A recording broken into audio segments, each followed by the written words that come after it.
Hi, welcome to my channel. My name is Mason. And if you're not new here, you already knew that. So hi, welcome back if you're not new here. I didn't forget about you. Yeah, you. Huh. My name is Mason and I make videos and post them online. I'm good at eating things in excess, talking shit in excess, and putting on makeup. You guessed it, in excess. That's what I'm doing today. This whole look is inspired by gluttony. Gluttony is one of the 7 deadly sins, loosely described as consuming in excess, and that doesn't always mean food. That could be drugs, could be alcohol, could be anything. If you guys want to see a little transformation and hear a little voiceover of me going from normal little face Mason to like all of this, then yeah, just keep on watching, stick around. It should be fun, it should be interesting. We will find out together. This look by using cling wrap as a bald cap. The skin will be textured, so no need to go and buy an expensive one. I'm sorry about the status of my background, guys. I don't know what happened here. I lost one of my clamps. He was MIA, couldn't find it. All you do is you take the cling wrap and you want to wrap it around your hair really tightly. Here's a pre-made mask that I made. It's pretty flexible. It's just made out of aluminum foil and duct tape. I put that on top of a cut 2-liter soda bottle. You can see I just built up with little ball shapes and little tube/snake shapes. The chin and the nose is also made out of aluminum foil, and then I just covered all of that in liquid latex and cotton. The teeth are made out of these tiny little plastic pellets. All you do is you melt them in some hot water and then you shape them into whatever shape you want. They dry clear and they dry hard as plastic. And now I'm gonna slap that guy on, just tying it in the back. But first, I gotta darken the mouth area because we want this to have an optical illusion and look like it's actually hollow. Using some black grease paint, I just smear that around, try to make it as pigmented as possible. Sometimes these guys wind up a little bit patchy, so we're just layering it on a little bit thick.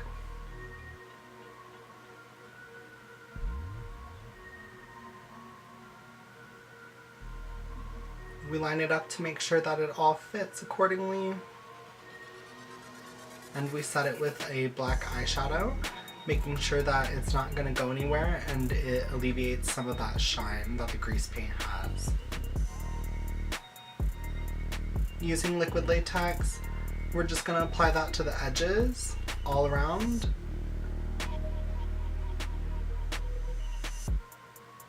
And then we're going to set that on the face and blow dry it in place so it's adhered to the skin. Now using strips of 1 Ply Toilet Tissue, we're going to apply latex over that just to blend the edges into the cling wrap and into our natural skin. Using an Elmer's purple disappearing glue stick, we're going to run that through the brows. We just build up a thick layer on either brow, and this is to protect it from any latex that we're going to put on it in a moment. Using more of that 1 ply tissue paper and some cotton, we dip that in latex and we build up the edges along the neck. And then we're going to build up a brow bone, connecting it to the nose. Here we just use some glue because the applicator makes it a little bit easier to draw on these shapes, and liquid latex is a little runny. We go in with the ripped up cotton and we're just going to place that, building up a circular shape, almost like an angered brow bone.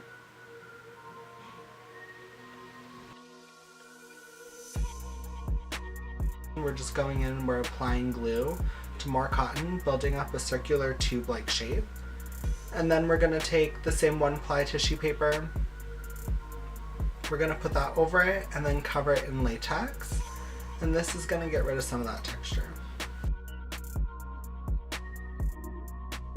Taking some glue, we're running that all along the neck, and then we're covering that with the 1 ply tissue paper and we're letting it rip and create this like gross skin texture just by tapping it repeatedly and letting the excess glue build up in various lines and different shapes. And we want to cover any exposed skin. And then we're going to cover all of that in latex.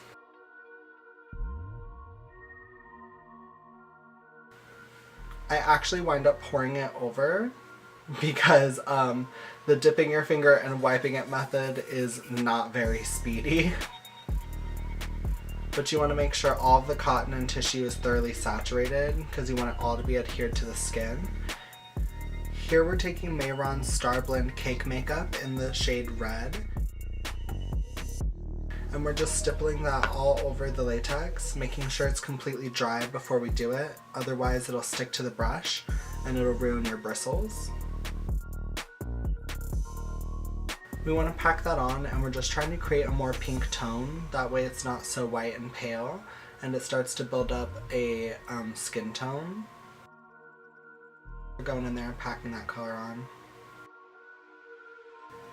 Here we're going in with Ben Nye's Cream Foundation in Au Lat, and we're just adding some deeper little crevices by stippling that over the red.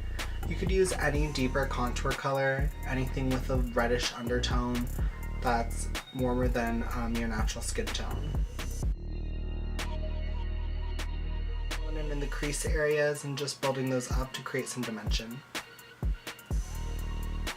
So we're going in and making a furrowed brow line. We're going in on either side of the brow bone we were creating just to create some shadow. And we're stippling that all over the scalp.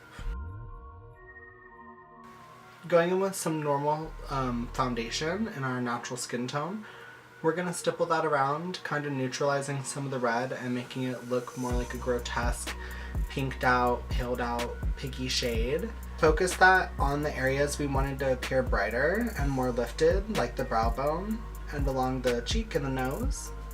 Here I'm using the same stippling motions. I don't want the skin to look too smooth at all, so I'm just like blotting it on there. Going in with some black cream paint from the Ben Nye color wheel, I mix that in with the foundation to create this light purpley shade. And I'm just going in at the darkest points, so right around the cheeks and in the furrows of the brow, and I'm using that to deepen up the sockets. Go around and create some wrinkles around the nose, and I also go right around the eye socket and the lips, just to create some dimension. I cut off some hair from a cheap wig, popped a hole in the bald cap and popped that through to make some pigtails. Now I'm smearing some Gorilla Snot hair gel. Any hair gel will work, and I just wipe that all over the teeth to create some drool effect. No, I had so much fun creating this look for you guys. It was absolutely wild. It took me hours. This look had a lot of prep. It had a lot of application time. If you guys are more interested in the behind the scenes stuff, like I'm talking like how I made this guy, drop some comments down below. I don't know what you guys would necessarily be interested in. I'm fairly new to this game, so I'm learning everything and I want real feedback. So if you guys have an opinion, please leave that opinion. I had so much fun. I hope you guys had fun. If you liked this video, if you thought it was interesting, if you liked me or that I was interesting, feel free to hit the subscribe button down below, and then you'll be seeing more crazy ass looks like this up in your feed, girl, with this look. It's scary as f***. It's weird as f***. Looks like I'm about to eat your bacon. That's right, he a cannibal piggy.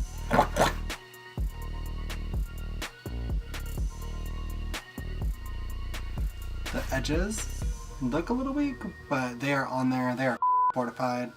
The hair gel did change the color of the face paint a little bit, but I'm kind of digging it. Like, looks like he just ate himself like a bloody, weird, like, messy meal. This thick hair stuff, it's called Gorilla Snot. It is doing the trick for me, man.